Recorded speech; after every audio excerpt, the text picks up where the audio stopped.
Hi, everyone. It's Sarah with your Tuesday Talk. So, we have now completed 5 days of distance learning.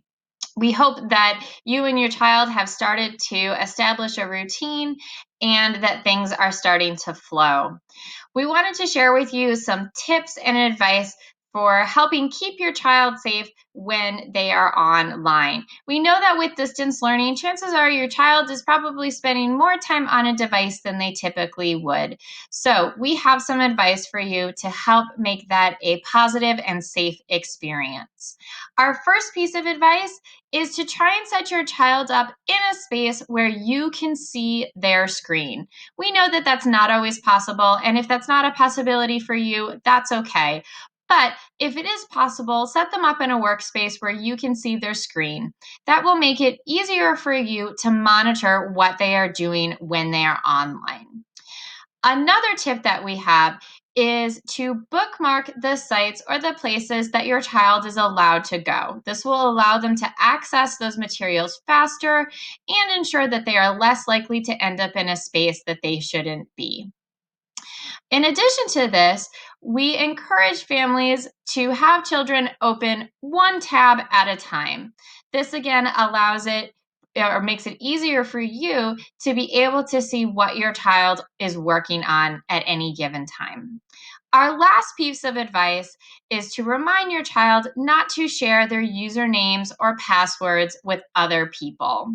Their usernames and passwords are unique to them, and those are things that should not be shared with others. This is a habit we instill at school, and it's a great habit to have for cyber safety going forward.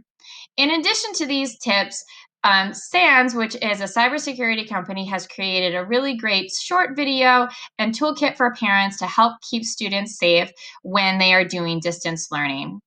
This you can find links to this in the email, and if you're watching on YouTube, they will be linked in the comments. So be sure to check those out. The other thing we want to encourage families to do during this time of distance learning is to make sure that students take breaks. It's really important not to be sitting for too long and not to be focusing on things for too long without taking some physical and mental breaks.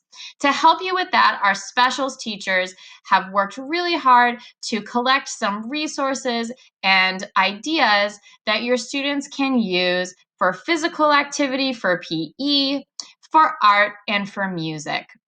So, when you're thinking about your daily schedule and making a plan for the day, encourage your child to pick a few of those options from those lists. And again, if you can access those lists linked in the email, or if you're watching on YouTube, they will be linked in the comments. It's always a great idea to have some physical activity built into your day, as well as some opportunities for creative expression through art or music.